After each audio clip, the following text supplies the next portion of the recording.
Negatibo sa lung infection ang nasibak na si Banban Mayor Gu Waping o alias Alice Gu.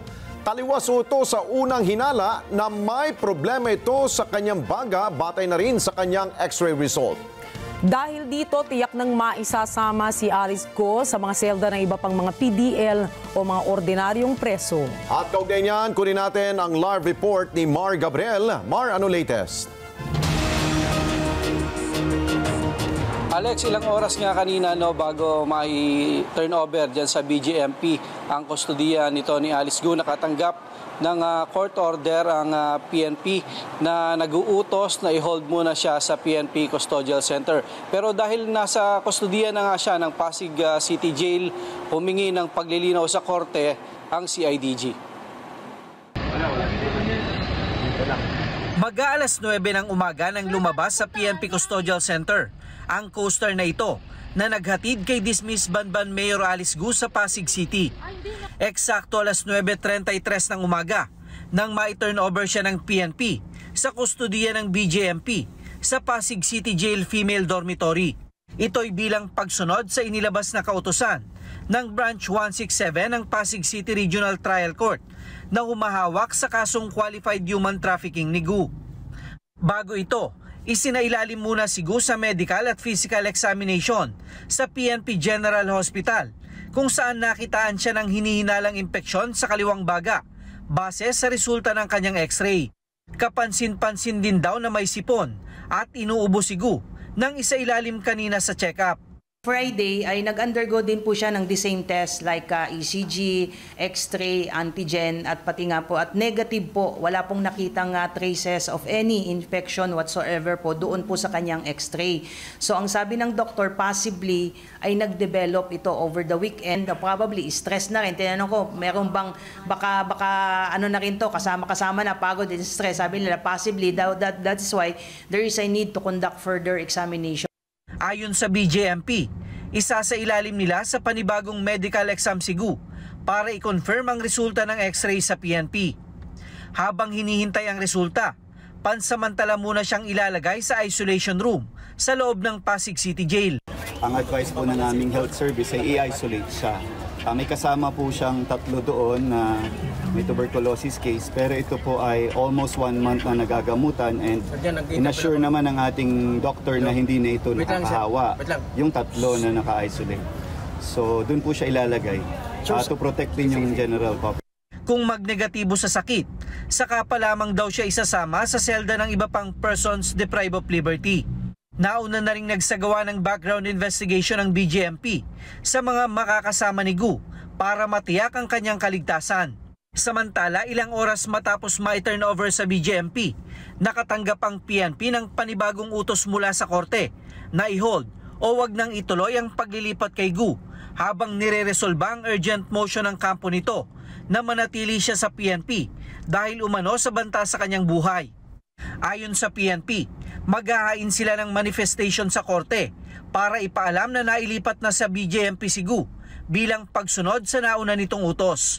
To seek clarification from the court kasi hindi rin natin po pwedeng i-move or i-transfer back po si Alice Gu o papunta ng BJMP, pabalik ng PNP in the absence of any court order. Status quo po muna po tayo. Hindi rin natin po pwedeng i-move or i-transfer back po si Alice Gu o papunta ng BJMP, pabalik ng PNP in the absence of any court order po. So basta may yung una pong inisyo ng korte, yun po yung sinunod ng PNP. So kung magkakaroon man mo ng movement vice versa, a court order will be issued by RTC Branch 167 po.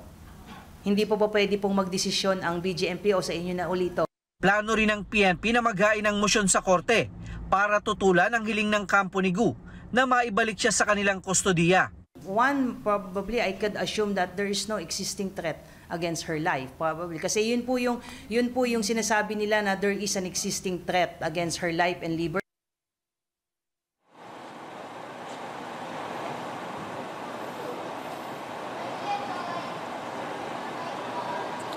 Alex, hindi na matutuloy sa September 27 yung nakatakda ng pagdinig ng korte doon sa urgent motion ng kampo ni Gu na manatili siya dyan sa custodial center dahil sabi ng korte, yan ay may tuturing ng moot.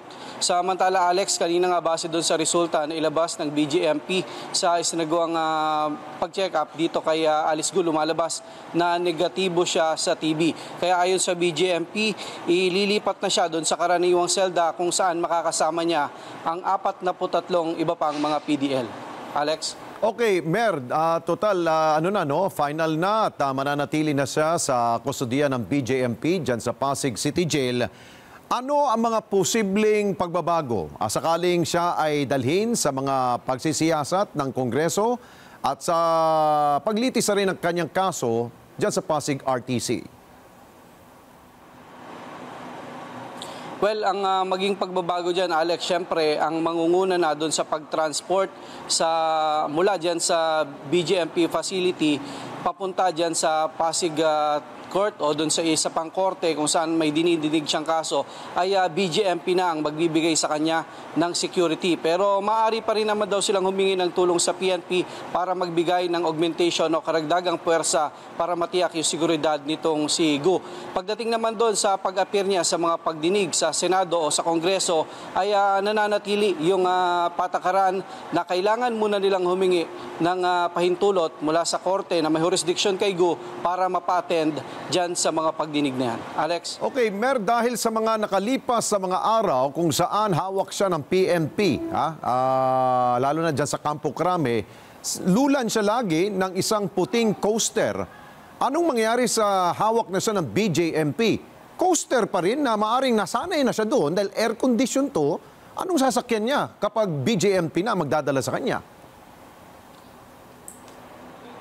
Well, Alex, hindi natin masabi dahil wala pa naman binibigay na eksaktong impormasyon itong BJMP patungkol doon sa sasakyan ni Alice Gu sa mga pupuntahan niyang mga pagdinig. Pero definitely, ang sinasabi ng BJMP kaya nilang mag-provide ng sapat o maayos na sasakyan para maihatid sa kanyang pupuntahan ng mga pagdinig itong si Alice Gu. Dahil kung sinasabi ng kampo ni Gu na may banta sa kanyang buhay, kung isasakay siya sa isang ordinaryong BJMP lamang na sasakyan, alam mo yan na, Mar, na kulay gray, na puro rehas lamang, walang aircon, kitang-kita siya sa loob, maaring manganganib ang kanyang buhay.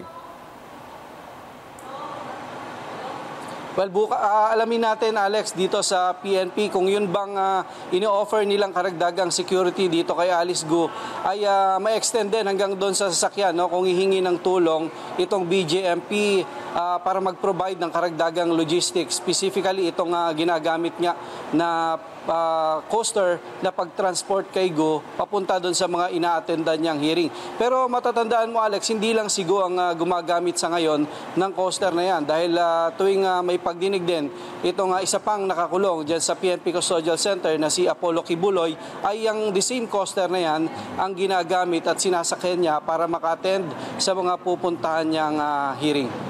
Okay, maraming salamat sa iyo, Mar Gabriel. Mata natin dyan sa Campo Crame. Thank you. Maraming salamat sa inyo pong pagsubaybay sa Mata ng Agila Primetime. Para malaman ang matatag, matapang at matapat na mga balita, i-follow lamang at mag-subscribe sa AtNet25 TV.